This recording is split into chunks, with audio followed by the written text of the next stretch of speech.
소개받은 유창선입니다. 제가 오늘 말씀드릴 주제는 저겁니다. 모바일 혁명과 1인 미디어의 전망.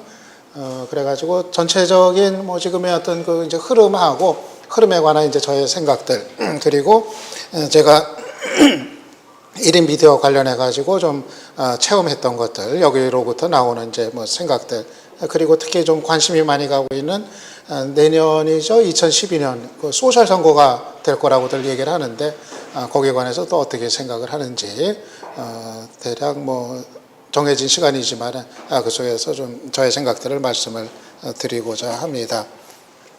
제 간단한 소개 말씀드리겠습니다. 아까 민 소장님 말씀하신 것처럼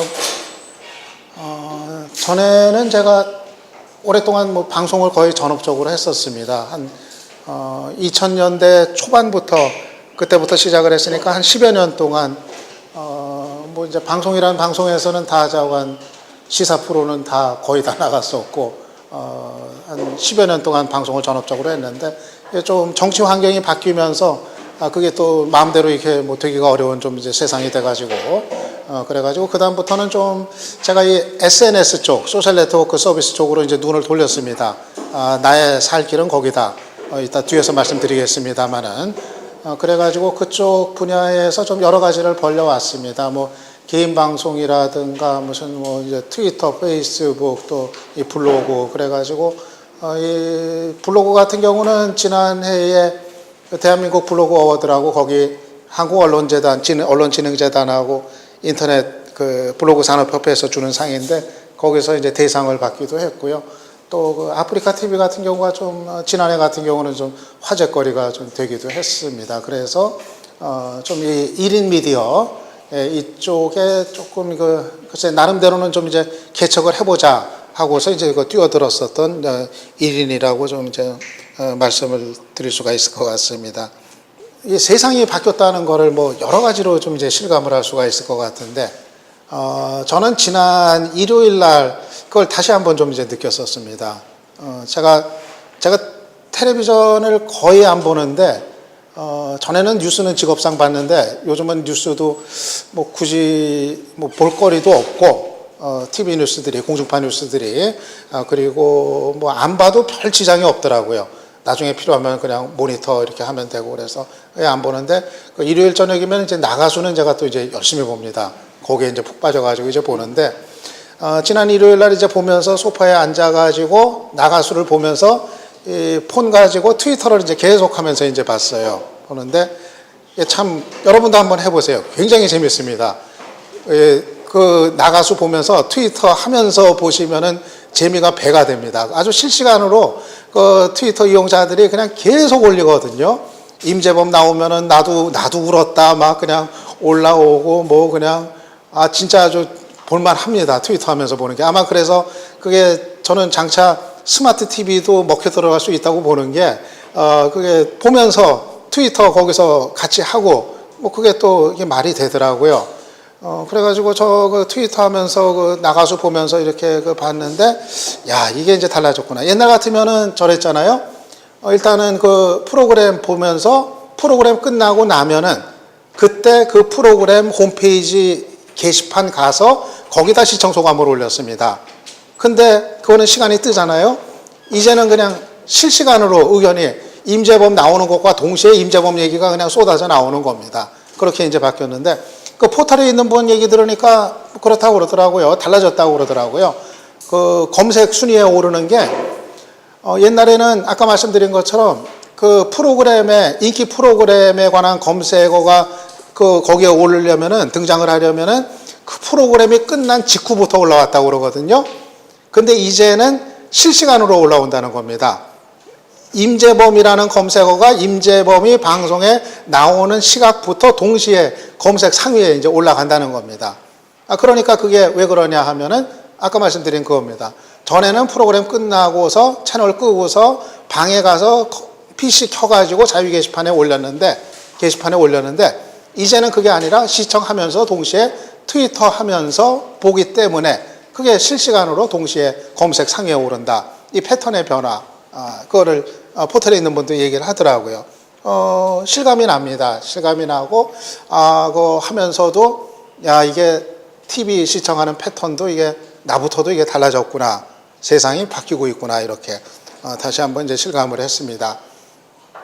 기본적으로 1인 미디어의 뭐 기반이라고 하는 거, 뭐 여기 이제 나오는 것처럼 뭐 엄청나게 많은 그 소셜 미디어의 영역들, 이런 것들이 지금 뭐 등장을 하고 있습니다. 뭐 여러분들 뭐 아시는 서비스들도 있고, 뭐 저도 모르는 서비스도 있고, 뭐 이게 뭐 지금 뭐 국내 것만 아니라 뭐 다 망라가 되어 있는 거기 때문에, 아무튼 뭐 이렇게 여러 가지 영역에 있다는 거, 이 정도만 이제 말씀을 드리고요.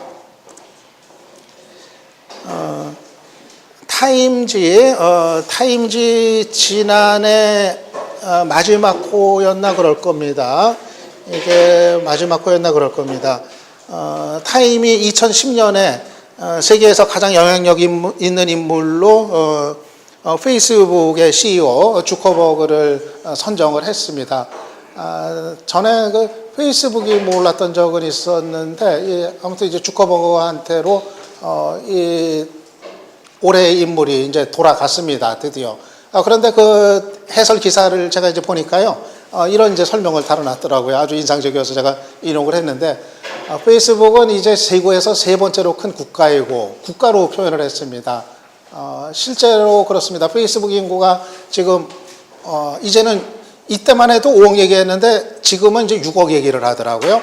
그 세계 인구수로 따져보니까 진짜 세계 3위입니다. 중국, 인도, 그 다음에 페이스북. 세계에서 세 번째 가는 이제 국가라는 겁니다. 자기 시민들에 대해서, 그러니까 페이스북 그 이용자들이 되겠죠. 뭐 저도 페이스북 시민입니다. 그렇게 보면 어떤 정부가 그랬던 것보다도 많은 정보를 갖고 있다. 그렇죠, 실제로.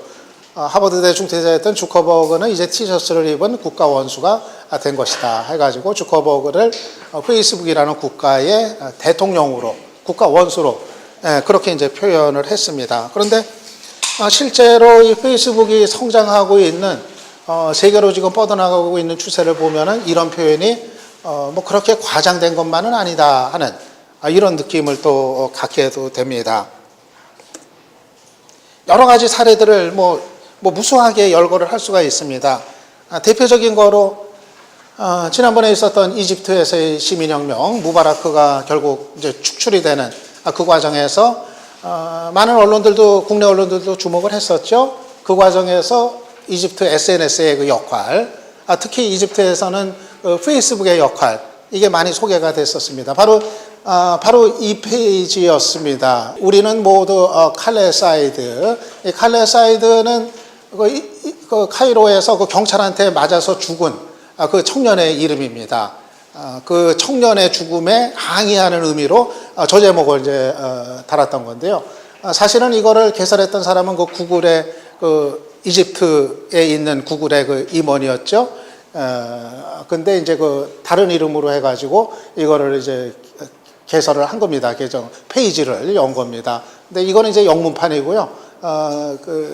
그쪽 페이지가 이제 따로 있고, 이건 이제 영문 페이지인데, 바로 여기에 이제 그 수십만 명이 모이면서, 수십만 명이 좋아요를 누르면서, 그러면서 이 이집트에서의 집회 시위와 관련된 모든 정보가 시민들이 이제 공유를 하게 되고, 그리고 바로 이제 거리로 이제 나가는 그런 이제 기폭제 역할을 이 페이지가, 페이스북 페이지가 했던 겁니다. 우리 같은 경우 2008년에 촛불 집회 때 인터넷이 그 역할을 했었죠. 그때 블로그나 뭐 아고라라든가 거기에서 정보가 공유가 되고 막 토론이 있고 막 그랬는데, 여기서는 이제 한 발이 더 나간 겁니다. 페이스북 페이지라는. 근데 만약에 대한민국 같은 경우도 또 이런 상황이 있다, 뭐 촛불 같은 게 있다 하면은 또 달라지겠죠. 2008년하고는. 그게 아마 2012년의 소셜 선거, 거기서 어떤 게 선보일지, 그런 게 또 이제 새로운 흥미로운 이제 관심사입니다. 이러한 그 소셜 네트워크의 그 힘에 대해서 제가 이제 그 강의에서도 그 학생들한테 이제 많이 추천하는 이제 책인데요. 프레이저 앤 두타가 같이 지은 책이 있는데, 국내에도 번역이 되어 있습니다. 소셜 네트워크 2혁명이라는 그런 이제 책인데 여기에 보면은 이런 얘기가 이제 나옵니다. 지금의 이 소셜 네트워크가 가져온 이 혁명을 엄청나게 의미부여를 하고 있습니다. 이 구텐베르그에 의해서 1448년 시작된 미디어 혁명, 이게 그거 아닙니까? 인쇄술이 이제 도입이 된 인쇄혁명, 그 얘기 아닙니까? 인류 문화사에 있어서 엄청난 획기적인 의미를 긋는 그런 말 그대로 문화적인 혁명이었습니다. 그것에 지금 이제 견주고 있는 얘기거든요. 그 당시에 1448년에 시작된 미디어 혁명과 같은 초기 단계에 있다. 지금의 시기를 그렇게 성격을 얘기를 하고 있습니다. 그만큼 혁명적인 변화에 도입부에 있다. 뭐 이런 얘기가 되는 게 되겠는데요. 세 가지로 표현을 하고 있습니다. 그런 혁명을 세 가지로. 아이덴티티 혁명, 인간의 정체성이 바뀐다는 건데 뭐냐 하면은 저는 그냥 전에는 인터넷 시대만 해도 그냥 가상의 세계를 경험하는 정도였는데 가상세계. 이제는 더 나가가지고 세컨드 라이프, 제2의 인생, 제2의 생활, 이거를 사람들이 영위를 할 수 있게 됐다는 겁니다. 이 SNS를 통해 가지고 자기의 어떤 기존의 라이프에다가 세컨드 라이프까지 이제 더할 수 있는 환경이 됐다는 거. 그 다음에 지위혁명, 지위의 민주화가 이루어지고 있다 하는 거. 그러니까는 뭐 전에처럼 이제는 뭐 예를 들면 저런 겁니다. 뭐 정규 코스를 밟아야 뭐 라이센스가 있어야 뭐 전문가가 되는 그런 시대가 지나가지고 이제는 자기의 능력만 있으면은 이런 SNS 소셜 네트워크를 통해서 누구나가 전문가가 될 수 있는 그런 이제 길이 열렸고 그런 차원에서의 어떤 지위의 민주화, 혁명 이런 게 이루어졌다는 거. 또 하나는 권력혁명입니다. 권력시장 정치의 그 재배치. 전에는 권력은 오프라인에서 힘을 갖고 있는, 권력을 쥐고 있는 사람들이 권력자였는데 이 소셜 네트워크 시대에 있어서는 바로 이 SNS의 허브 역할을 하고 있는 사람들, 바로 이 사람들이 이제 새로운 권력이다. 이런 얘기가 이제 되는 겁니다. 권력의 이동이 되겠죠. 전에는 오프라인에서 정권 쥐거나 권력 갖고 있거나 이런 사람들이 한테 권력이 있었다면 이제는 SNS에 참여하고 있는 그 많은 사람들한테 권력이 이양이 됐다. 바로 이제 이런 얘기에서 이 혁명으로 이제 표현을 하고 있는 겁니다. 제가 이 얘기를 드리는 이유는 말 그대로 지금의 이제 변화가 혁명이라는 표현이 맞지 않느냐, 뭐 이제 그런 이제 견지에서입니다. IT의 발전사를 놓고 봐도 지금은 저는 혁명적인 시기에 들어가는 게 맞다고 봅니다. 제일 먼저 나오는 사진이 저게 애플 컴퓨터 처음 나왔던 겁니다. 이게 애플 2입니다. 애플 1은 더 조악한 형태였는데 이 애플 2는 그래도 조금 모양새가 갖춰진 이 애플 컴퓨터 이제 나온 거고요. 이때가 이제 하나의 획을 긋는, 그러니까 개인 PC의 등장이라는 점에서 획을 긋는 이제 변화였었고, 그 다음 단계로 꼽을 수 있는 것이 이 월드와이드 웹의 등장. 지금의 우리가 쓰고 있는 정형화된 그 인터넷 주소 체계, 이게 이제 등장을 했던 거. 이게 또 하나의 획을 긋는 단계였다고 하면은 이제 지금은 바로 이겁니다. 모바일, 스마트폰 내지는 모바일의 등장. 이것이 바로 이러한 큰 어떤 획을 긋는 단계에 견줄 만한 이제 그 새로운 어떤 그 발전의 단계에 이제 돌입을 했다. 역시 그 혁명적인 의미를 담는 그런 이제 단계로 들어서고 있다. 그 점에서 이 IT의 발전사에서의 한 단계를 차지하고 있다 말씀을 이제 드리고 싶습니다. 그래서 저는 올해의 그 트렌드 공통적으로 이제 꼽아 보면은요, 일단은 제일 중요한 거는 이 모바일입니다. 모바일. 이제 모바일로 가고 있다고 하는 거. 이거는 뭐 세계적인 대세고 뭐 한국 같은 경우도 뭐 대세고 이거는 뭐 계속 빠르게 더 진행이 될 겁니다. 스마트폰, 태블릿 PC의 급성장, 이 이용자들의 엄청난 지금 확장, 뒤에서 얘기를 더 드리겠습니다. 그리고 이제 소셜웹의 성장, 지금 세계적으로는 페이스북이 뭐 주도를 하고 있죠. 물론 한국 같은 경우는 좀 특수하게 뭐 트위터도 지금 상당히 뭐 강세를 보이고 있으면서 뭐 그러긴 합니다만, 아무튼 전체적으로 페이스북이 이제 이끌고 있는 그 소셜웹의 이제 급선장, 또 하나의 그 트렌드라고 할 수가 있겠고요. 그리고 이제 그 위치 기반 서비스의 이제 그 확산, 역시 또 하나의 이제 트렌드, 지금 바로 이 시점에서의 그 트렌드다, 이렇게 좀 얘기를 할 수가 있을 것 같습니다. 먼저 그 제일 중요한 이 모바일 혁명에, 제가 말씀드리고자 하는 모바일 혁명에 대해서 이제 말씀을 드려보면은요, 국내 스마트폰 인구가 이제 벌써 몇 달 전이었죠? 그때 1,000만을 돌파했다고 나왔었습니다. 이게 상당히 예상을 넘어서는 수치인 것 같습니다. 지난해에 그 갤럭시 1이 출시되고서 제가 SK텔레콤에 제가 제 개인 어플을 이제 만드는 과정에서 SK텔레콤 사람들 뭐 접촉할 기회가 여러 차례 있고 그랬는데, 그때 갤럭시 S 내놓고 상당히 놀라더라고요. SKT에서도. 자기들이 예상했던 것보다 그 판매가 굉장히 아주 상승 곡선을 거리고 있다.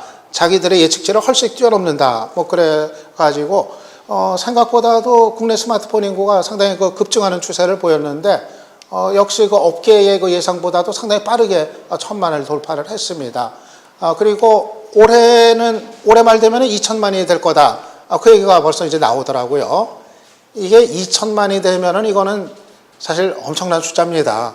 뭐 스마트폰이 뭐 비싸다, 요금이 비싸다, 그래서 격차가 있다, 뭐 생겨난다, 여러 가지 얘기가 있습니다만은, 그럼에도 불구하고 스마트폰 인구가 올해 말에 2,000만을 돌파한다. 그러면은 2,000만이면은 국내 가정에 한 가구당 거의 2대, 한 가구당 거의 2명이 스마트폰을 사용을 한다는 얘기가 되거든요. 이미 지금 1,000만이라고 하면은 한 가구당 한 대씩은 있다는 얘기입니다. 거의. 거기에 육박한다는 얘기인데, 그건 무슨 얘기냐 하면은 그 가구당 모든 대한민국의 거의 대부분의 가정이 스마트폰 영향권에 있다. 자기가 직접 쓰든 가족 중에 누가 쓰든 이미 스마트폰 문화 속에 지금 연결이 돼 있다. 이런 얘기가 되는 거기 때문에 이 1,000만 돌파가 되는 의미가 좀 크다고 이제 봅니다. 그래서 뭐 1,000만이고 이제 앞으로 2,000만이 이제 넘어선다고 하지만은, 이 정도가 되면은 이거는 이제 그 트렌드가 아니라 트렌드를 넘어서는 이제 컬처로 이제 봐야 될 겁니다. 트렌드는 이게 아주 그냥 인기가 대단했다가도 그러다가도 조금 그게 지나고 나면은 다시 사라질 수 있는 뭐 그런 게 이제 트렌드 아니겠습니까? 예를 들면은 뭐 이제 가입자가 한 몇백만 갔다가 이제 뭐 이렇게 사라지게 되는 그런 이제 서비스들 같은 거, 그런 것들은 뭐 그런 경우가 이제 될 수가 있겠죠. 예를 들어서 MP3 같은 경우가 뭐 그런 게 되겠죠. MP3 인구가 한 몇백만까지 갔다가 마치 그게 대세인 것 같았는데, 이제는 이 스마트폰이 있으니까 MP3는 퇴조하게 돼 있거든요. 그러면 이제 거기서 이제 수명을 다하고 일단은 좀 입지가 줄어들게 됩니다. 하지만은 이 스마트폰 같은 경우는 1,000만 넘어서고 2,000만원 되면은 이거는 쉽게 꺾이지 않는다는 얘기가 되는 겁니다. 이건 이제 컬처가 되기 때문에 이거는 앞으로 상당 기간 계속 간다. 계속 성장하고 계속 상승세로 간다. 이렇게 보는 게 이제 맞을 겁니다. 그러니까 이거는 결코 이 모바일 혁명 얘기는 결코 일시적인 게 아니다. 뭐 이런 얘기가 이제 될 것 같고요. 이거는 구체적으로 어떤 변화를 이제 가져올 것이냐. 뭐 여러분도 뭐 아시다시피 시간적인, 공간적인 제약을 이제 극복한다는 중요한 의미를 이제 갖게 됩니다. 시간적인 거, 아까 말씀드린 것처럼 모든 것이 실시간으로 대단히 빠르게 이제 진행이 된다는 얘기입니다. 모바일이기 때문에, 갖고 다니기 때문에, 그리고 공간적인 제약, 아무 곳에서나 이제 할 수 있다는 얘기가 이제 되는 거기 때문에요. 그래서 우리가 지금 관심을 갖고 있는 이 콘텐츠의 그 생산, 내지는 또 소비까지 이런 것이 시간적인, 공간적인 공간적인 제약을 극복한 상황에서 이루어지고 있고, 앞으로 이제 이게 더 가속화될 거다. 이런 얘기를 할 수가 있는 게 되겠습니다. 이런 것이 갖는 이제 현실적인 의미는 이제 뒤에서 계속 이제 얘기를 드리겠습니다. 한국 같은 경우입니다. 이 SNS의 열풍, 구체적으로 우리는 그러면 어떠냐 보면은, 페이스북 인구가 지금 세계적으로 이제 6억 얘기를 합니다. 아까 말씀드린 대로 지난 연말만 해도 5억 얘기를 했던 것 같은데 이게 6억으로 이게 바뀌더라고요. 그만큼 지금 빠르게 억 하면서 이게 가고 있다는 이제 얘기가 이제 되는 건데, 한국 같은 경우는 지금 350만, 이게 통계가 막 다릅니다. 막 이게 뭐 인용하느냐에 따라 이제 다른데, 대략 치로만 그냥 생각하십시오. 한국 뭐 350만이라고 그러고, 트위터는, 세계 인구가 1억이라고 합니다. 근데 한국은 360만. 이게 묘한 게, 세계적으로는 페이스북하고 트위터의 이 격차가 상당합니다. 이 가입자 수도 이게 차이가 이렇게 6배 나고요. 뿐만 아니라 이 수익면에 있어서도 이 차이가 엄청나게 납니다. 이 페이스북은 이 지난해 매출이 엄청났거든요. 제가 그 수치는 지금 제가 까먹었는데 지난해 매출이 엄청났어요. 근데 트위터는 매출이 신장은 했는데 페이스북에 비교하면은 아직 뭐 상대가 되지 않는 일단은 그냥 수익 모델을 만든 것 자체가 이제 의미가 있는 이제 그 정도여서 세계적으로는 그런데 한국은 지금 이게 엇비슷합니다. 엇비슷해서 이게 아마 좀 트위터가 좀 페이스북은 좀 일반이 좀 진입하는데 진입 장벽이 조금 있고 트위터는 좀 쉽게 여겨지고 아마 이런 문화적인 한국에서의 그런 이제 선호도의 차이인 것 같은데 아무튼 한국에서는 엇비슷하게 가고 있는데 그래도 한국도 아마 장차 좀 페이스북이 대세를 점하지 않겠는가. 제가 지금 뭐 체험을 하고 있습니다만은 저도 감이 오는 게 트위터보다는 페이북이다 하는 앞으로는 그런 이제 좀 감이 오는 것 같습니다. 블로그 같은 경우는 한국이 1,500만 개라고 하거든요. 물론 이거는 이제 좀 이중 집계된 숫자가 다 포함이 된 겁니다. 뭐 한 사람이 블로그 여러 개 갖고 있고 또 갖고는 있는데 운영 안 하고 있고 그런 거 다 포함된 부풀려진 숫자인데 그거 감안해서 한 절반 정도로 그냥 쳐버린다 하더라도 그래도 엄청난 숫자인 거는 맞습니다. 그래서 전체적으로 한국 같은 경우도 이 SNS는 상당히 그 빠른 성장세를 뭐 보이고 있다고 얘기를 할 수가 있겠고요. 그리고 뭐 세계적으로도 그렇지만 한국 같은 경우도 이렇게 그 SNS의 그 각 분야들이 가파른 상승세를 보이고 있는 거 역시 이거는 뭐니 해도 이 모바일 보급의 결과다 이렇게 얘기를 할 수가 있습니다. 이거 실제로 그렇게 나타납니다. 이 트위터가 한때 제가 보건데 제가 지켜봤을 때 트위터가 좀 교착 국면에 들어간 시기가 좀 있었거든요. 좀 느는 것 같다가 조금 부진한 것 같은 시기가 있었는데 그러던 게 페이북도 그렇고 트위터 인구가 다시 치고 올라간 게 스마트폰들 보급되고 그러면서 이게 가파른 상승세로 다시 바뀌더라고요. 실제로 그 수치상으로도 그렇게 나타나고 이 모바일 보급이 이 한국에서도 SNS 인구를 늘리는데 아주 그 결정적으로 그 역할을 했다. 앞으로도 그럴 거다. 얘기를 드릴 수가 있을 것 같습니다. 이거는 올해 말에 2천만 돌파한다면 만약 실제 전망대로 2천만 돌파한다면 SNS 인구도 그만큼 비례보다도 더 빠르게 앞서가면서 커질 가능성이 크다. 그렇게 좀 내다보고 있습니다. 예, 이제 오늘 좀 얘기하고자 하는 그 1인 미디어와 관련된 영역으로 좀 넘어가 보겠습니다. 앞서서 전반적인 그런 흐름을 좀 이제 말씀을 이제 드린 건데요. 모바일 특종들이 실제로 이제 막 쏟아져 나오고 있습니다. 물론 지금 1인 미디어를 둘러싸고 논쟁은 그동안 계속되어 왔습니다. 1인 미디어가 과연 미디어로서 인정을 받을 수가 있느냐? 이거를 놓고서 기존의 올드 미디어에 속한 쪽에서는 부정적인 의견들을 많이 내놨습니다. 뭐 거대 신문사, 거대 방송사 이런 쪽에 속해 있는 사람들은 그걸 어떻게 믿느냐, 어떻게 신뢰를 하느냐, 그게 막상 얼마나 역할을 하겠느냐 회의적인 반응들을 많이 보냈습니다.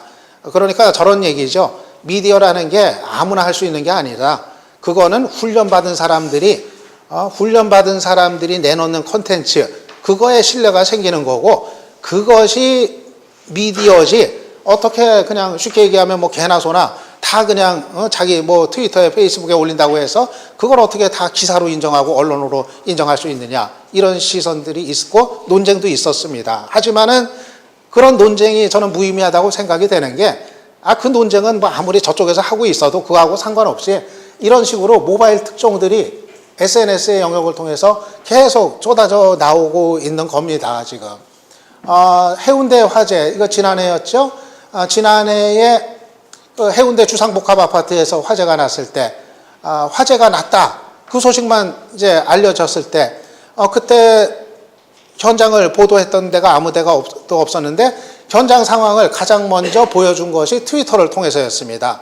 그 현장을 지나던 트위터 이용자가 이거를 사진을 찍어가지고 트위터에 올린 거, 그게 실시간으로 그냥 엄청나게 리트윗을 통해서 확산이 됐습니다. 그래서 그 장면이 이렇게 소개가 됐고요.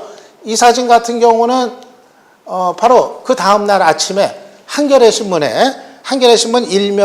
일면의 상단에 이 사진이 실렸습니다. 출처를 트위터의 암흑의 거로 이제 인용을 해가지고, 그래서 트위터에서 나온 사진 특종이 종이신문에서 일면 머리를 장식을 하는 이런 쪽으로 이제 갔습니다. 또 하나의 사례될 수 있는 게 광화문 물난리, 지난 추석 연휴 직전이었죠. 그때 광화문에서 물난리가 났습니다. 광화문 내거리가 물에 잠겨버렸습니다. 광화문이 그럴 수 있다는 건 진짜 상상도 못했는데, 아무리 비가 많이 왔다고 해서 그때 그렇게 됐었습니다.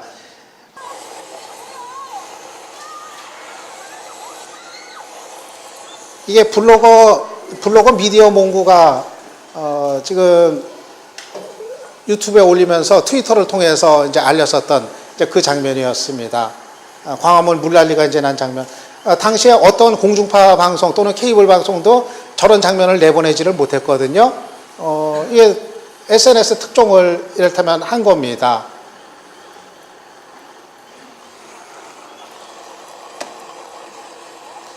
저 장면은 이제 생생하게 이제 트위터를 통해서 많은 사람들에게 이제 전해졌던 건데요.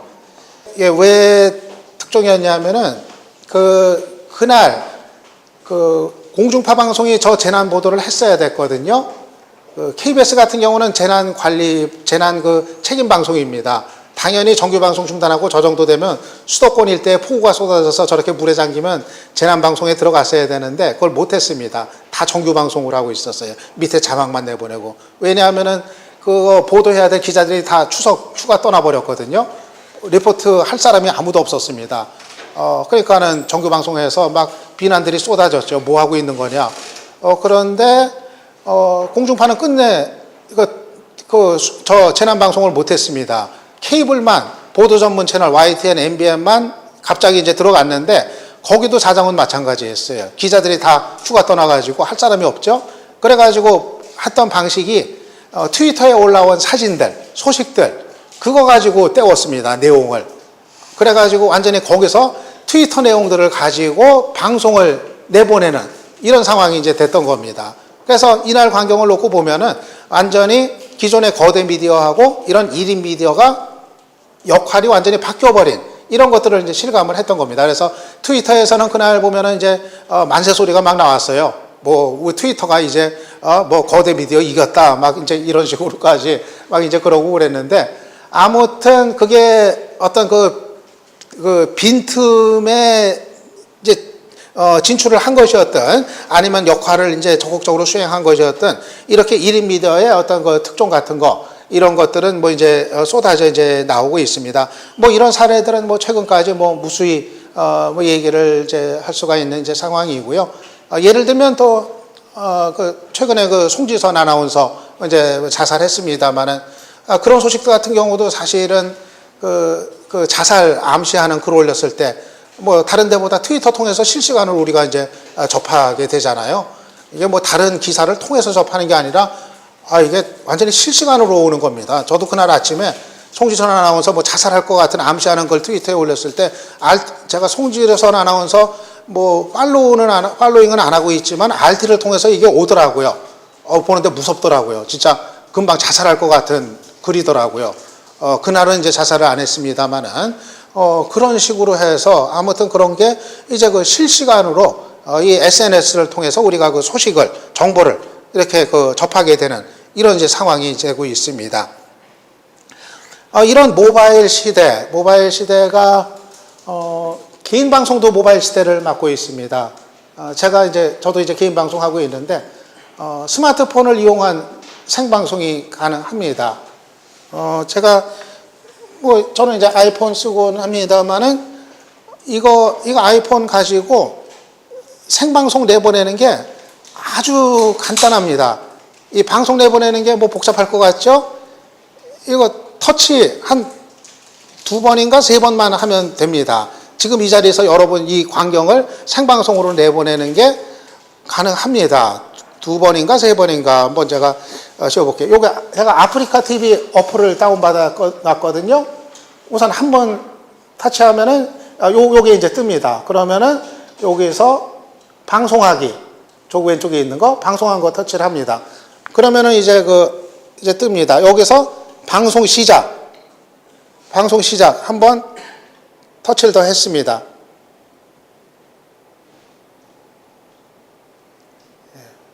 생방송 준비 중입니다. 잠시만 기다려 주세요.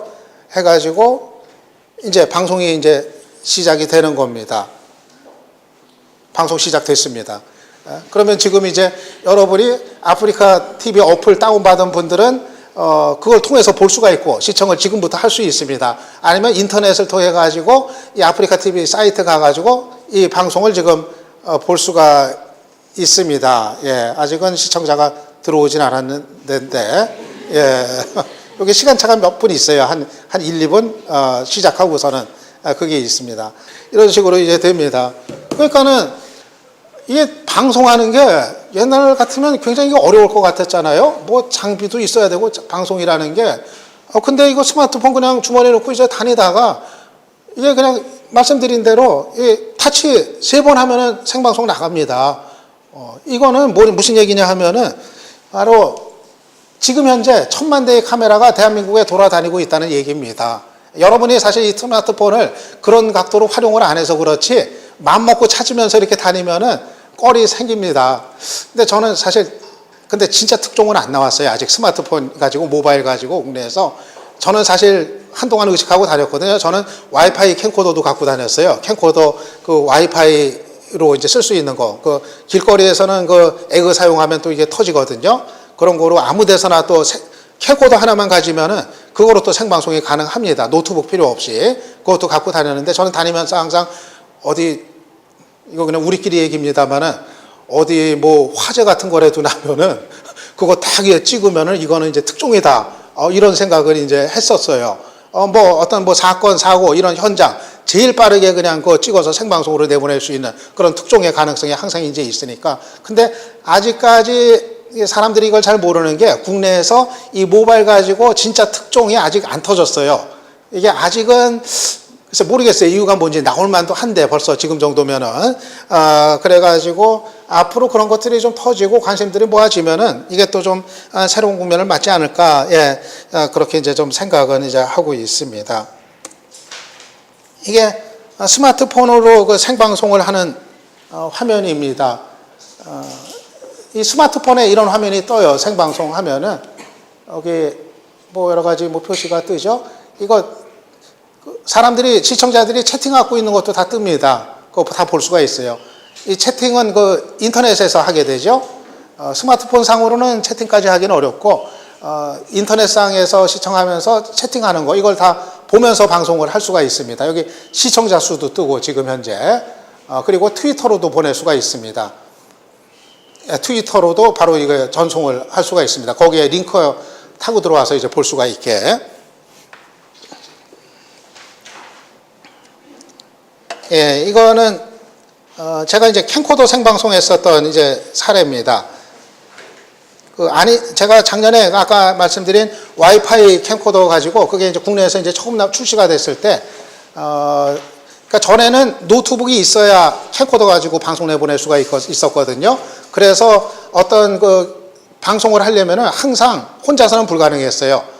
노트북 들고 다니면서 한 2명이나 3명 그렇게 움직여야 했습니다. 그게 바로 촛불 집회할 때 다들 그렇게 했었습니다. 그런데 이 와이파이 캠코더를 가지고 움직이니까 진짜 혼자서 가능하더라고요. 왜냐하면은 이 노트북 갖고 다닐 필요가 없으니까 캠코더 하나만 있으면 됩니다. 그리고 마이크 없어도 되는데 더 오디오 좋게 하려면 마이크 갖고 다니고 그거면 이제 가능했습니다. 그래서 제가 이 와이파이 캠코더 가지고 지난해 여러 군데 많이 다녔거든요. 좀 이제 알려진 사람들 생방송 뭐 90분씩 이제 생방송 인터뷰하고 그러면서 이제 많이 다녔었습니다. 생방송으로 하고. 이거 샘플 하나 좀 보여드릴게요. 예, 안희정 지사하고 이제 나중에 이제 녹화 방송 보면 저 볼 수 있나요? 저 자막도? 채팅은 다시 안 나와요. 다시 안 나와요? 이거는 그냥 한번 지나가고 이제 많은 거고요. 사실상은 저 채팅창이 또 이 앞거리인데 나도 저 보고 싶은데 저 오디오가 일로는 안 나오죠? 그럼요 그 재미를 저는 전혀 느끼지 못하네요. 언제나 응원하겠습니다. 네, 감사합니다. 센스 좋으시네요. 한글만인 것 같아요. 안티는 없나요? 안티는 없고. 이제 마무리하면서 저도 잠깐만 그 사람 얼굴 같이 비추고서 끝낼게요. 이리 오세요. 네, 저랑 한 번도 이거. 이리 여기 오시면 되잖아요. 이리. 네, 같이 아니 투샷으로 이렇게 잡으면 되니까요. 제가 좀 갈아서. 왜 투샷으로 잡아요? 그냥 여기 그냥 같이 엉덩이 끼고 앉으면 되는데. 여기. 네, 그게 더 낫잖아요. 우리 우리를 사야라면서요. 빨리 와요. 엉덩이 같이. 아 이렇게 이거 돌리세요 카메라.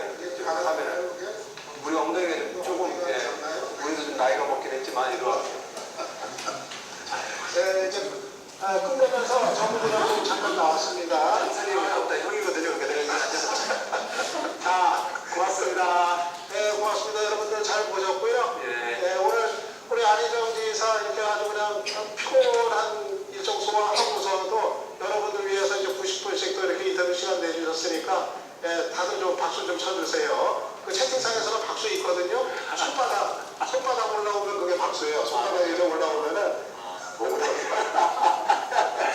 감사합니다. 네, 감사합니다. 네. 고생했습니다. 네. 예, 이게 제가 그 캠코더 가지고 이제 충남 도청을 가가지고 그냥 밤 시간에 가서 했었던 이제 방송의 이제 일부분입니다. 그러니까 이제 저런 맛이 있어요. 저런 이제 개인 방송이 뭐 공중파나 그런 방송에서 이제 볼 수 없는 맛, 저런 1인 방송이기 때문에 이제 가능한 바로 이제 뭐 그런 이제 장면이라고 할 수가 있겠습니다. 그런데 이게 이제 방송 얘기를 조금 더 드릴게요. 개인 방송 얘기. 이런 그 방송 플랫폼이 계속 다각화되는 추세를 보여주고 있습니다. 앞으로 계속 이런 개인 방송은 전 활성화가 될 것 같아요. 왜냐하면은 계속 쉬워지고 있고 이 플랫폼들이 다양하게 많이 생겨나고 있거든요. 지금까지는 주로 개인 방송을 아프리카 TV를 통해서 이제 대부분 이제 해왔었습니다. 물론 다음팟이나 뭐 판도라, 곰TV도 생방송이 가능은 한데 사실 아프리카 TV가 제일 편하게 돼 있고 그리고 그 사람들도 제일 많이 모이는 곳이기 때문에 대개는 여기서들 이제 많이 이제 해왔었습니다. 그러던 것이 이제 유튜브 라이브가 한 2달 전부터 이제 시작이 됐습니다. 이게 좀 새로운 국면을 좀 이제 연다고 지금 세계적으로 얘기가 되고 있는데 전에는 유튜브 하면은 재생하는 동영상만 올렸었죠. 그러던 것이 이제 유튜브가 라이브 방송을 이제 시작을 한 겁니다. 실시간으로 이제 내보내는 겁니다. 그래서 지금 라이브 방송이 여러 군데에서들 하고들이 있습니다. 주로 스포츠 방송이 좀 많고요. 좀 이제 그런 편인데 스포츠가 좀 제일 강세를 보이고 있고 지난번에 그 영국에서 그 로얄 웨딩 열렸을 때 영국에서 그 로얄 웨딩 얼마 전에 열렸을 때 그때도 유튜브 라이브를 통해서 그 몇 시간씩 세계로 그 영국 왕실에서 생중계를 내보내기도 했습니다. 그래서 이제 유튜브가 이 라이브 방송에 이제 진출을 이제 하는 겁니다. 그래서 앞으로 그 세계 방송 판도에 좀 변화를 가져올 거다. 미국 쪽에서 좀 그 거대 방송들이 좀 촉각을 곤두세우고 있다는 얘기도 나오고 있는데요. 그래서 아마 이거는 이제 개인 방송 하려는 사람들이 또 이게 관심을 가질 법합니다. 이 유튜브 라이브를 통해서 또 이제 가능한 길이 이제 열렸으니까요. 그리고 전에는 이 유튜브가 수익 모델도 없었거든요. 전에는 개인이 할 경우 광고를 올리는 게 없었는데 이제는 아까 거기서도 광고 잠깐 나왔었죠. 제가 광고 건너뛰게 했는데 유튜브에도 이제 광고를 달 수가 있습니다.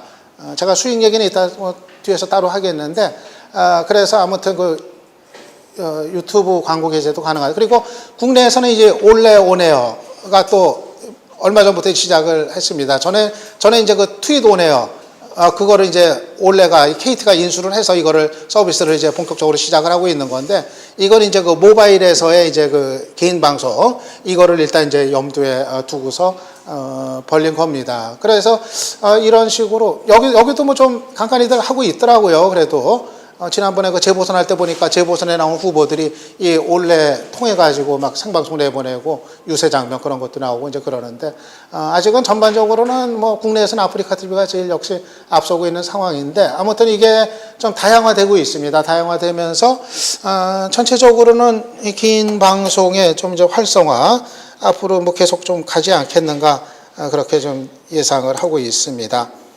그리고 이거는 조금 이제 딴 얘기입니다만, 이제 스마트 TV 같은 경우도 조금은 다른 영역이긴 하지만은 2013년에 1억 시장 세계적으로 그렇게 이제 내다보고 있는데, 여러분들 그 스마트 TV 직접 본 적 있으신가 모르겠네요. 뭐 보신 분들은, 접해본 분들은 뭐 아시겠지만은 뭐 여기 화면 그대로입니다. TV에, 그러니까 이 스마트폰이 TV로 들어갔다고 할까요? 뭐 그런 얘기인 거죠. TV인데 어플을 다운받아 가지고 사용하는 TV입니다. TV 시청을 하되 이 TV 보면서 트위터도 할 수 있고 페이스북도 할 수 있고 연합뉴스도 볼 수 있고, 뭐 이제 그런 겁니다. 어플 다운받아서 그걸 하면은, 아까 제가 나가수 얘기했죠. 나가수 시청하면서 화면을 통해서 보면서 동시에 여기에 깔아놓은 트위터 어플로 들어가서 트윗을 하면서 시청을 하는 게 이제 가능한 겁니다. 아직은 국내에서 지금 LG하고 삼성이 내놨는데 아직은 뭐 많이 팔리진 않고 있습니다. 가격이 너무 비싸요. 하나는 가격이 너무 비싸고, 또 하나는 이 리모컨이 아직도 복잡합니다. 상당히 쉽게 만드느라고 애는 쓰고 있는데 이 작동하는 게 복잡합니다. 또 들어가면 로그인도 해야 되고, 나이 든 분들은 인터넷 사용하는 사람들은 그래도 좀 익숙한데, 스마트폰 사용하는 사람들은 익숙한데, 이 노인분들은 뭐 TV 보는데 들어가서 뭐 로그인 하라고 나오고, 이거 완전히 대책이 안 서는 거죠. 그래서 이게 쉽게 만들어야 되는 관건이 있습니다. 가격이 내려가야 되고, 뭐 가격은 내려갈 것 같습니다. 이제 보급형 계속 개발하고 뭐 그러면은, 그리고 리모컨도 좀 쉬워질 것 같습니다. 그러면은 아마 이제 이 스마트 TV 시대도 아마 개막이 되지 않겠는가. 다만 이 린백이라고 하는 거, 이게 그 TV에 대한 고정관념인데요. 린백 하면은 그겁니다. 이 등 대고 편한 자세로 TV 보는 거. 쉽게 얘기하면 TV라는 거는 대한민국에서 제일 편한 자세로 보고 싶어 하는 게 TV인데, 누가 그냥 골치 아프게 그 복잡한 리모컨 작동해가면서 그러면서 TV를 보려고 하겠느냐, 이 회의론인데, 과연 모르겠습니다. 이 시청의 패턴이 어떻게 될지. 일단은 넘어서지 않겠는가, 이 린백을 그런 이제 예상을 좀 이제 해보기는 하는데, 좀 시간은 좀 몇 년은 걸릴 것 같기는 합니다. 예, 그래서 이 1인 미디어 이제 추세 전망으로 넘어가면은요, 요 얘기 들어가기 전에 저 얘기를 하나 좀 더 드려야겠네요. 그러면 이 1인 미디어 하는 데 있어서 저는 이제 중요한 게 수익 모델의 문제, 이거를 굉장히 좀 중시합니다. 왜냐하면은 1인 미디어 뭐 다 좋은데 이게 지속 가능한 일이 돼야 되거든요. 1인 미디어는 개인이 하는 겁니다. 개인이 하면은 그 개인이 그 일을 지속 가능하게 계속 할 수가 있어야 됩니다.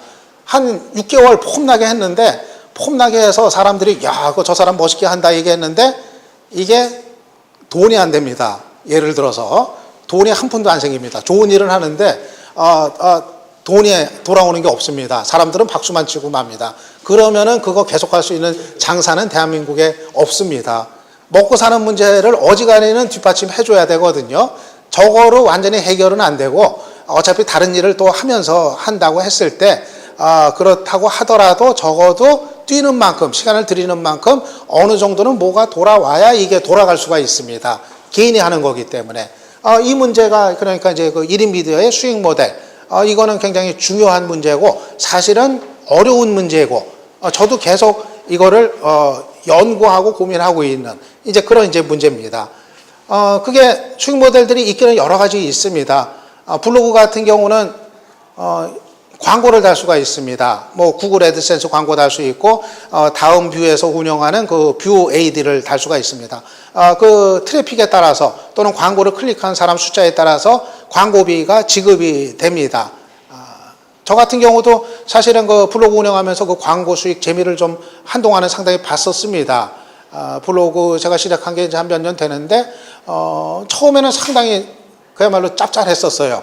그 구글 애드센스 그 정책이 상당히 좀 단가도 괜찮고 그럴 때 그때 이 블로그만 가지고도 먹고 살 수 있지 않을까 환상이 심어질 정도로 제가 블로그 처음 시작했을 때 그랬었습니다. 한 달 했는데 이게 몇백이 되더라고요. 광고비만, 블로그 광고비만. 야, 이게 이런 게 있구나 했는데 그게 이제 꼭지였어요. 그게 꼭지였고 그다음부터 구글 정책이 막 바뀌면서 이게 단가가 내려가면서 구글의 광고 애드센스 광고 수익이 계속 이게 하얀 곡선을 이제 그렸습니다. 그래서 블로그를 지금 뭐 저만 해도 뭐 여러 가지 그 광고 몇 개 이제 다음 뷰 것도 달아놓고 달아놨는데 전반적으로 이 블로그의 그 광고 수익성이 굉장히 하향됐습니다. 특히 이 시사 블로그 같은 경우는 제가 하고 있는 뭐 연예나 뭐 이런 요리나 이런 거는 또 조금 다른데 시사 같은 경우는 이제 많이 좀 이제 그런 된 상태고 그래도 자관 뭐 가능한 데까지는 저도 뭐 계속 이 수익을 이제 추구를 하고 있습니다. 그런가 하면은 또 제가 아까 그 개인 방송 얘기했습니다만은 개인 방송도 아프리카 TV 같은 경우는 그 수익 모델이 있습니다. 거기에는 그 별풍선이라는 게 있거든요.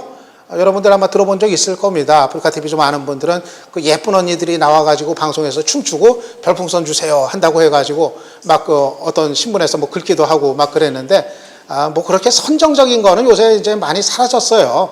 그 자체적으로 모니터링 막 하고 규제하고 그러기 때문에 그런 거는 좀 이제 과장된 면이 있고 아무튼 그 시청자가 자발적 시청료로 주는 자기 돈 내고 구입해서 주는 그 별풍선이라는 그 시청료 제도가 있습니다. 저도 그거에 좀 상당히 덕을 많이 봤어요. 제가 지난해 아프리카 TV 한 1년 정도 운영을 했는데 지금은 한 두어 달 쉬고 이제 다음 주부터 다시 이제 재개를 하려고 합니다. 아무튼 이제 그런데 그것도 좀 의미가 있는 수익 모델로 좀 이제 자리를 했었습니다. 그래서 좀 기복이 있어요. 기복이 있는데 예를 들어서 선거 전후에서 상당히 그 시사에 대한 관심이 고조됐을 때 그때는 뭐 한 달에 뭐 몇백까지도 그게 또 되더라고요. 그래가지고 그런데 그게 또 관심이 좀 식을 때면은 이게 또 이제 하강을 하고 그래가지고 기복은 있습니다만은 뭐 그런 이제 수익 모델도 있고 뭐 페이스북이나 트위터는 없죠. 개인은 그 트위터 회사나 트위터라는 기업이나 페이스북이라는 기업한테는 그 광고 수익이 있지만은 이용자들 우리 같은 그 개인은 그거 통해서는 방법이 없습니다. 그래서 이 그 SNS 그 분야마다 수익 모델이 있는 게 있고 없는 게 있고 아무튼 이제 그런데 결국은 이 핵은 그겁니다. 이 자기가 생산해낸 콘텐츠를 어떻게 유통시키고 어떻게 팔 건지 이거는 계속 이제 길을 찾아야 되고 개척하고 이제 고민을 해야 될 이제 부분입니다. 그래가지고 아무튼 이 지속 가능한 1인 미디어가 되기 위해서는 이 수익 모델의 문제 계속 같이 가야 된다는 거 저는 뭐 계속 강조를 하고 저는 항상 할 때마다 그거를 항상 답을 찾으려고 하기는 합니다. 답이 없는 경우도 있기는 있는데 그래서 이거를 하면은 수익 면에서는 뭐가 올 수 있을까 이거를 항상 좀 생각을 합니다. 예, 그런데 그렇습니다. 아무튼 그렇고요. 실제로 그 문제를 해결 못 해가지고 굉장히 중도에서 1인 미디어 시도하다 포기하는 경우 그런 경우들도 많이 있습니다. 그 문제에 관해서 답을 못 찾아가지고 예. 다음에 그 1인 미디어 이제 앞으로에 대한 이제 전망 얘기를 보겠습니다. 기본적으로는 콘텐츠 생산의 그 주체가 변화했다는 의미를 갖고 있습니다. 아까 말씀드린 대로 이 1인 미디어 하면은 기존의 그 미디어 관념을 이제 그 통째로 깨뜨려 버린 겁니다. 전에는 콘텐츠를 그 생산하는 주체는 이 거대 미디어였죠. 항상 거대 신문, 거대 방송. 이 사람들만이 기사를 생산해낼 수 있는 콘텐츠를 생산해낼 수 있는 주체로 인정받고 대접을 받았는데 이제 그게 무너진 겁니다. 그게 아니라 개인도 1인도 나도 바로 이 콘텐츠를 생산해놓고 사람들에게 읽히게 하고 또 보게 하는 그런 주체가 될 수 있다. 이런 이제 변화가 이루어지고 있는 겁니다. 그리고 실시간성. 이거 굉장히 빠르게 진행이 되고 있습니다. 아까 말씀드린 것처럼, 이거 이제 시간이, 지체가 안 됩니다. 전에 거대 미디어 통해서도 시간은 필요했거든요. 어떤 사건이 터져도, 그것이 취재가 되고 보도가 되기까지는 아침에 어떤 사건이 터졌다. 그거 취재해서 보도하는 게 9시 뉴스 통해서 나간다라든가 이런 것이 대략 일반적인 패턴이었습니다. 하지만 이제는 SNS 시대에 있어서는 실시간으로 나갑니다. 곧바로 현장의 사진이 트위터를 통해서 페이스북을 통해서 나갑니다. 또는 긴 방송을 통해서 생중계가 이제 가능합니다. 훨씬 시간이 빨라졌습니다. 기다려주지를 않습니다. 아주 빠른 속도로 진행이 되고 있습니다. 그리고 쌍방향성. 전에는 일방적으로 내놓고 그거를 시청자나 독자들은 그냥 수동적인 위치에서 보거나 읽기만 하는 이런 존재였습니다. 하지만 이제는 피드백이 있습니다. 쌍방향성입니다.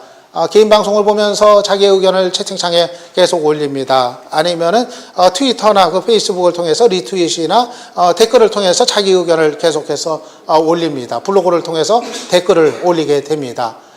지금 콘텐츠를 만든 사람과 그것에 대한 수용자가 같이 주고받는 그런 이제 변화를 보여주고 있습니다. 그리고 이용자 편리성이 계속 이제 극대화가 되고 있습니다. 점점 쉽게 사용을 할 수 있게 그렇게 변하고 있습니다. 스마트폰이 그렇고 태블릿 PC가 이제 그렇고요. 한마디로 얘기해서 콘텐츠를 소비하는 사람들 입장에서도 가장 편한 자세로 소비를 할 수 있도록 계속 그렇게 만들어주고 있습니다. 지금 태블릿 PC라는 게 사실 그런 거 아닙니까? 그냥 타치만 가지고 이렇게 그냥 손가락 이렇게 한번 가는 거를 통해 가지고 콘텐츠들을 아주 편한 자세에서 소비할 수 있도록 해주는 거. 바로 이제 뭐 그런 건데요. 그런 것들은 뭐 여러 가지로 계속 모색이 되고 있습니다. 콘텐츠를 생산하는 사람이 더 편하게 생산할 수 있게, 손쉽게 생산할 수 있게, 그렇게 지금 가능해지고 있고요. 예를 들어서 블로그 같은 경우도 전에는 꼭 PC를 통해서 해야 됐죠. 블로그 같은 경우는 글을 써야 되고 막 텍스트가 들어가야 되고 사진 거기다 앉혀야 되고 막 이제 그러니까. 그런데 이제 블로그 같은 경우도 이제 모바일을 통해서 이제 가능합니다. 이 스마트폰에 이 티스토리 어플 다운받거나 아니면은 뭐 아이패드나 이런 데에다가 역시 티스토리 어플 다운받으면은 이 모바일을 통해서 블로그를 작성을 포스팅을 하는 게 가능합니다. 거기다 입력을 하고 사진 갖다 앉히고 발행이 다 됩니다. 그게 다음 뷰로까지도 바로 발행이 다 됩니다. 다 거기서 해결이 어지간한 건 다 됩니다. 모바일을 통해 가지고도 이 블로그에 포스팅을 할 수 있는 게 가능해졌습니다. 그런가 하면은 또 이 디바이스의 그 일체화, 이 기기들이 이제 그 다 일체화가 이제 되는 겁니다. 뭐 PC, 뭐 TV, 그리고 이 뭐 캠코더 이런 것들이 서로 연결이 되는 게 더 쉽고 하나로 일체화가 되는 이런 추세로 계속들이 이제 가고 있습니다. 스마트 TV는 스마트 TV대로 그 하나의 거에 다 연결시키고 다 담으려고 하고 있고 그렇게 되고 있고 그것들을 연결시키는 과정도 아주 쉽게 됩니다. 그러니까 전에 같으면은 예를 들어서 뭡니까 그 디카 가지고 뭐 사진 찍어 가지고 왔으면은 사진 찍으면은 그거를 가지고 PC를 부팅을 시켜 가지고 PC에다가 케이블을 연결을 시켜 가지고 뭐 해 가지고 PC에다 사용하고 뭐 이런 식으로 이제 됐다고 이제 한다면은 이제는 그냥 모바일 하나 가지고 그냥 바로 찍어 가지고 바로 거기서 그냥 다 발행을 시켜 버리는 이런 것까지 그냥 가능한 다 일체화 추세로 가고 있고 더 계속해서 이제 눈을 돌리고 있습니다. 1인 미디어 제 얘기를 조금 드려보겠습니다.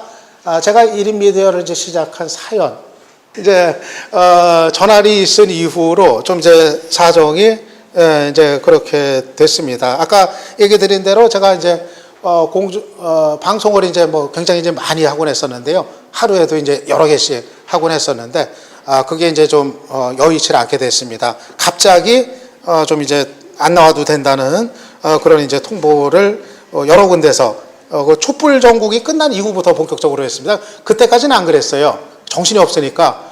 그런데 이제 촛불 전국이 이제 끝나고 전반적으로 이제 그 방송 쪽을 상당히 이제 좀 이제 통제를 하면서 방송 장악 논란이 그때부터 이제 불이 붙기 시작을 했었죠. 그래서 이제 방송 쪽을 상당히 이제 아주 그냥 강도 높게 이제 챙기면서 저한테 이제 그런 전화가 갑자기 불시불시에 이제 여러 군데서 왔었습니다. 그래서 그날 이후 저는 이제 그 제 명함의 이제 뒷면입니다. 제가 하고 있는 그 SNS를 이제 뒤에다가 주소를 일목요연하게 이렇게 이제 담았습니다. 이렇게 하니까 그 받는 분들이 뭐 좀 좋아하더라고요. 이렇게 한 군데 이렇게 다 모아놓으니까 이 명함에 나오는 것처럼 SNS의 그 가경역에 이제 다 이제 손을 댔습니다. 기본적으로는 저거였습니다. 제가 굉장히 방송하는 거를 이제 그 업으로 하면서도 이제 좀 질렸던 사람인데 좋아해서 했던 사람인데 이제 그거를 못하게 하니까 굉장히 이제 깝깝하지 않겠습니까? 그래서 내가 그 마이크를 뺏겼지만은 그래도 나는 좀 말을 하고 싶다. 이거를 뭐 버릴 수가 없어가지고 그러면은 내가 할 수 있는 게 무엇일까 이렇게 생각을 해보니까 막 새로 개척이 되는 시작이 되는 서비스들이 여러 가지가 있더라고요. 뭐 블로그 같은 경우도 이제 본격적으로 하게 됐고 이 개인 방송 같은 경우도 하게 됐고 뭐 그렇습니다. 뭐 트위터도 그렇고. 그런데 사실 이 개인 방송 같은 경우는 제가 아프리카 TV 하겠다고 해서 찾아갔거든요. 찾아갔는데 사실은 이때만 해도 좀 부담이 굉장히 컸었습니다. 이 공중파에서 많이 알려진 아무개가 아프리카 TV 했는데 실패했더라. 사실 이거를 전혀 의식을 안 할 수는 없었거든요. 가서 얘기해 보니까 상담을 해 보니까 몇 년 걸릴 거라고 그래요. 아프리카 TV 해가지고 좀 자리 잡으려면 몇 년 걸린다. 다 그렇게 고생해가지고 자리 잡은 사람들이다. 그 랭킹에 올라 있는 사람들이 뭐 망치 부인 같은 경우도 뭐 몇 년 걸렸었다. 고생할 각오 좀 하셔야 된다. 뭐 이제 그러더라고요. 그래서 조금 사실 걱정이 됐어요. 나는 몇 년의 시간은 없거든요. 몇 년 시간 걸리면 내 나이가 몇인데, 그러면은 몇 년 시간 걸리면 어차피 대통령 임기도 다 끝날 때인데, 그때 가서 뭐 무슨 소용인가? 나는 지금 필요한데, 빨리 하고 이제 끝장을 승부를 봐야 되는데, 그래가지고 이제 했는데, 어쨌든 뭐 퇴로가 없었어요. 선택의 여지가 없이. 딴 걸 다 막혀 있으니까, 이건 뭐 되든 안 되든 해가지고 돌파를 해보자, 벌리자, 이쪽으로 이제 가닥을 잡았었습니다. 그래가지고 이 아프리카 TV에서 방송을 매일 밤 했습니다. 한 1년 동안 매일 밤 11시에 그냥 눈이 오나 비가 오나 일요일까지 했었습니다. 하루에 한 90분 정도씩. 근데 지금 생각하면 제가 한 2달 쉬고 나니까 이걸 어떻게 해냈는지 제가 모르겠더라고요. 이게 좀 쉬는 맛이 이제 들으니까는 어떻게 매일 밤에 그 시간에 저걸 했지 이제 싶더라고요. 아무튼 그래가지고 랭킹도 뭐 한때 그냥 꽤 오르기도 했었고 뭐 별풍선도 많이 받고 이게 또 화제거리가 돼가지고 뭐 신문 잡지에 많이 이제 또 소개가 되기도 했습니다. 제가 그 지금 자료집 그 뒤에 보면은 관련된 그 기사들 그 몇 개 실려 있는 거 나중에 한번 좀 보실 수가 있을 겁니다. 아무튼 이게 재밌기도 했고 이제 힘들기도 했었고 그랬는데 이제 제가 다음 주부터는 이제 낮 시간으로 옮겨가지고 매일은 못하고 일주일에 한 4일 정도 이렇게 좀 정례화 해가지고 이제 다시 좀 재개를 하려고 좀 생각을 하고 있습니다. 그거는 이제 내년 2011년 앞두고 아무래도 이제 시사에 대한 관심이 다시 커지는 시기이기 때문에 이 소셜 선거로 가긴 거기 때문에 제가 다시 빨리 이제 재개를 해야겠다. 쉬는 것도 좋지만 그렇게 이제 생각을 하고 이제 다시 이렇게 하려고 하고 있습니다. 아까 얘기 드린 와이파이 캠코더 이제 들고 다녔던 저게 이제 와이파이 캠코더입니다. 저게 이제 국내에서 처음 나왔을 때 처음 이제 쓰고 다녔었습니다. 그래가지고 이렇게 해가지고 저로서는 그래도 이제 조금 나름대로 이제 보람이 있었던 거는 그렇게 또 이제 한 거를 좀 인정을 받아가지고 지난해 연말에는 이제 저런 이제 상도 이제 뭐 받고 이제 그랬었는데요. 이게 사실 이 SNS 사실 솔직히 얘기하면 굉장히 힘듭니다. 이게 기본적으로 머리로도 때우지만 몸으로 때워야 되는 일들이거든요. 하나 하는 거는 그렇게 어렵진 않습니다. 자기의 어떤 하고 싶어가지고 하나 또는 둘 하는 거 그렇게 어렵지 않은데 저 같은 경우는 아까 말씀드린 대로 여러 가지를 그냥 다 벌려버렸거든요. 동시다발적으로. 그러니까는 이게 돌아가면서 다 관리를 해야 됩니다. 돌아가면서 다 해야 되고 이게 하나하나에 먹히는 물리적인 시간이 이게 만만치를 않더라고요. 그래가지고 사실은 한때는 아프리카 TV까지 한참 하고 그럴 땐 진짜 밤잠 못 자고 했었습니다. 그래가지고 굉장히 시간에 쫓기면서 또 이것만 하고 있는 게 아니고 오프라인에서의 활동을 또 여러 가지 또 해야 되기 때문에 그거 하면서 하려니까 굉장히 힘든 이제 과정이었는데, 아무튼 이제 그렇게 해서 1인 미디어가 어려운 게 이제 그겁니다. 바로 1인이 하는 거기 때문에 사람이 하나잖아요. 조직이 하는 게 아니기 때문에. 그러니까 혼자서 해낼 수 있는 일의 양이 이건 어쩔 수 없는 한계가 있습니다. 이건 물리적인 이제 문제이기 때문에 몸이 하나이기 때문에 그게 저는 좀 제일 어렵더라고요. 시간의 문제. 혼자서 하기 때문에. 그렇다고 해서 이걸 여럿이 하면 조직이 되면 1인 미디어의 맛이 또 상실이 되고 맛이 좀 그게 아닌 것 같아요. 그래서 저는 이거는 그냥 1인 미디어는 혼자서 가야 되는 거다 그렇게 이제 생각을 하고 있습니다만 1인 미디어의 강약점 저는 이렇게 생각합니다. 말씀드린 대로 강점은 신속하다는 거, 쌍방향성이라는 거, 그리고 수많은 시민 기자들이 있다는 거. 아까 말씀드렸죠? 1000만 대의 카메라가 지금 대한민국에 돌아다니고 있다는 얘기입니다. 그런 게 강점인데 반면에 이 1인 미디어는 사건, 사고에 대한 보도, 그리고 비평, 이거 중심으로 이제 가고 있습니다. 이게 뭐냐면은 그 취재원의 한계가 있기 때문에 어떤 그 취재를 깊이 있게 해가지고 특종을 내고 그러는 거, 여기에서는 어쩔 수 없는 한계가 있습니다. 예. 그렇기 때문에 반대로 이제 올드 미디어 같은 경우는 깊이 있는 취재가 가능합니다. 강점으로는. 그리고 자기들의 그 광범한 취재원들이 있습니다. 그리고 신뢰도에서 상대적인 우위를 점하고 있습니다. 이런 게 강점이고 반면에 속도에서 한계가 있습니다. 1인 미디어보다 느립니다. 그리고 일방향성이라는 거, 이런 것들이 이제 한계입니다. 이걸 두 가지를 저는 종합해서 봤을 때 이렇게 저는 봅니다. 1인 미디어가 이제 급성장을 했습니다만은 하지만 그럼에도 불구하고 올드 미디어는 지속될 거다 이렇게 봅니다. 1인 미디어가 급성장했다고 해서 올드 미디어가 하루아침에 문을 닫는다. 그렇게 뭐 순진하게 생각하지는 않습니다. 올드 미디어는 계속됩니다. 그래서 결국은 현실적으로 뉴 미디어와 올드 미디어의 상호 보완적인 역할이 필요하다. 이 두 가지는 앞으로 상당 기간은 같이 갈 거다. 저는 그렇게 전망을 하고 있습니다. 그래서 이 문제에 관한 논쟁은 저는 좀 이렇게 정리를 하는 게 현실적이지 않나 이렇게 생각을 하고 있습니다. 마지막 얘기입니다. 마지막 이거는 이제 불혹식의 얘기입니다. 내년에 총선 치러지고 대선 치러지죠. 소셜 선거 얘기가 나오고 있습니다. 내년에 총선 대선이 한국 최초의 소셜 선거가 될 거라는 얘기가 여기저기서 나오고 있습니다. 정당 조직보다도 소셜 네트워크의 힘이 우위가 될 거라는 얘기도 나오고 있는데요. 실제로 저는 이 소셜 전략의 중요성 대단히 크다고 생각을 합니다. 제가 개인적으로 예상컨대는 내년에 특히 대선이 총선은 어차피 벌써 지금 분위기가 좀 많이 정해지는 것 같고요.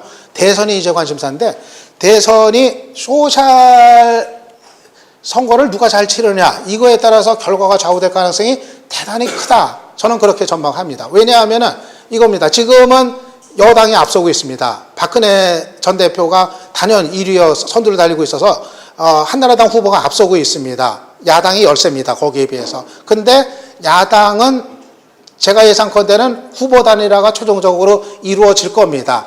어떤 우여곡절을 겪든 간에 최종적으로는 후보 단일화가 이루어질 겁니다.